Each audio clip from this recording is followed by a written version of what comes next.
फलस्तीन और इसराइल के कॉन्फ्लिक्ट को तकरीबन 100 साल हो गए हैं। इस कॉन्फ्लिक्ट की हिस्ट्री पर मुख्तसर नजर डालते हैं।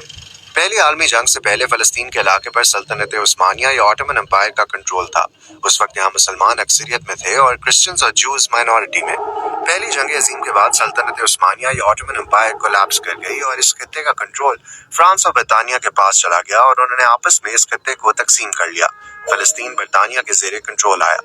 इस इलाके पर जब कंट्रोल बरतानिया के पास आया तो यूरोप से यहूदी बड़ी तादाद में यहाँ आने लगे और तब मकामी अरब आबादी और यहूदियों के दरमियान टेंशन्स उस वक्त शुरू हुई जब बरतानिया ने फलस्तीन में यहूदियों के लिए उनका इलाका मखसूस किया।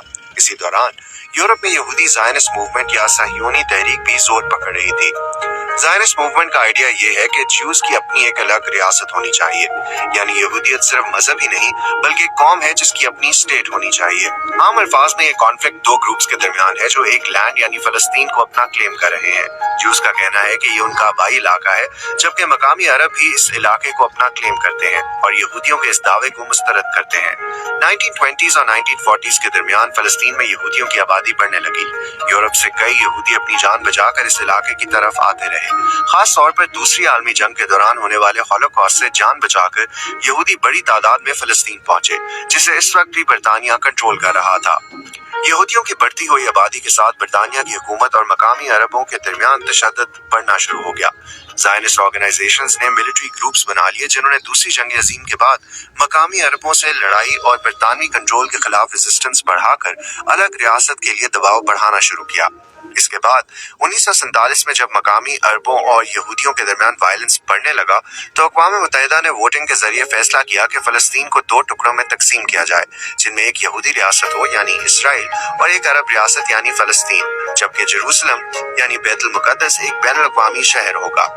इस प्लान का मकसद ज्यूज को अपनी रियासत देना और फलस्तीन को इंडिपेंडेंस देना था ताकि वायलेंस पर काबू पाया जा सके। अक़वाम मुत्तहिदा का ये प्लान यहूदियों ने तो कबूल कर लिया, लेकिन आसपास के अरब ममालिक ने इसे यूरोप की कॉलोनियलिज्म के तौर पर देखा कि अरबों से उनका इलाका जबरदस्ती लिया जा रहा है। 14 मई 1948 को इसराइल का क़याम हुआ तो अगले ही दिन जॉर्डन, इजिप्ट, सीरिया और इराक ने हमला कर दिया। ये पहली अरब इसराइल जंग थी। इस जंग को अल-नक्बा या द कैटास्ट्रफी कहा जाता है।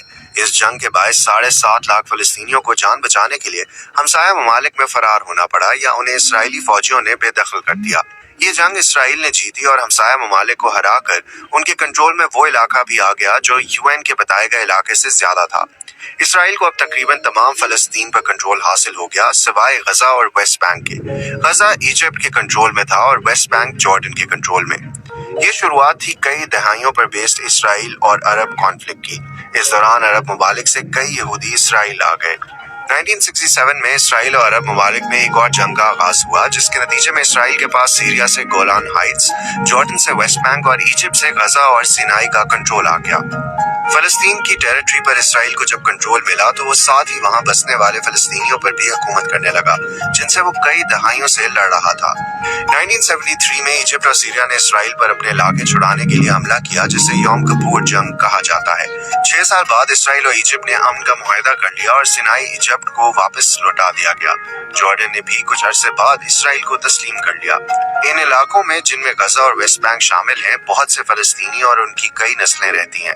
इसराइल की जानिब से इन रेफ्यूजी फलस्तीनियों को और न ही इनकी नस्लों को वापस अपने आबाई घर जाने की इजाजत है। इसराइल का कहना है कि इससे आबादी बहुत बढ़ जाएगी और उनकी यहूदी रियासत के वजूद को खतरे का सामना होगा। इसराइल अब भी वेस्ट बैंक पर काबिज है, ताहम इसने 2005 में गजा की पट्टी से फौजें निकाल ली थी। अक़वाम मुत्तहिदा आज भी इस इलाके को मकबूजा मानती है। इसराइल पूरे जेरूसलम को अपना कैपिटल मानता है, जबकि फलस्तीनी ईस्ट जेरूसलम को मुस्तकबिल की फलस्तीनी रियासत का कैपिटल मानते हैं। गुज़िश्ता 50 वर्षों में इसराइल ने वेस्ट बैंक और ईस्ट जेरूसलम में अपनी सेटलमेंट्स बना ली हैं, जहां अब तकरीबन 6 लाख यहूदी आबाद हैं। इन यहूदियों को सेटलर्स कहा जाता है। इसराइल के कानून के मुताबिक दुनिया में किसी भी यहूदी को इसराइल की ऑटोमेटिक सिटीजनशिप मिल सकती है। इंटरनेशनल लॉ के मुताबिक ये सेटलमेंट्स इलीगल हैं। अक़वाम मुत्तहिदा की सिक्योरिटी काउंसिल और बरतानिया का भी यही मौक़िफ़ है, ताहम इसराइल इन इलीगल सेटलमेंट्स के होने को रद्द करता है। 2007 में गजा का इक़्तिदार हमास ने संभाला, जो फलस्तीनी अस्करियत पसंद ग्रुप है। इक़्तिदार संभालने से अब तक हमास इसराइल से मुतअद्दिद जंगें लड़ चुका है। इन जंगों के अलावा हमास ने इसराइल पर हजारों रॉकेट्स के अलावा कई हमले किए हैं। इसराइल ने भी हमास को कई बार फिजाई हमलों से निशाना बनाया। 2007 से इसराइल ने गजा की पट्टी का मुहासरा कर रखा है ताकि हमास को आइसोलेट कर सकें और इसराइली शहरों पर हमास की जानिब से रॉकेट फायरिंग पर काबू पा सकें।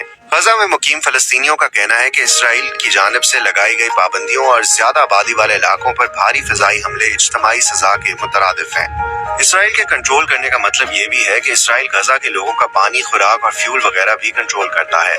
फलस्तीन और इसराइल के दरमियान मेन प्रॉब्लम्स क्या हैं? फलस्तीनी रेफ्यूजीज जो अपने आबाई घरों को लौटना चाहते हैं, उनका क्या होगा? वेस्ट बैंक में यहूदी सेटलमेंट्स को खत्म कर देना चाहिए या उन्हें रहना चाहिए? क्या फलस्तीन और इसराइल को जेरूसलम शेयर करना चाहिए?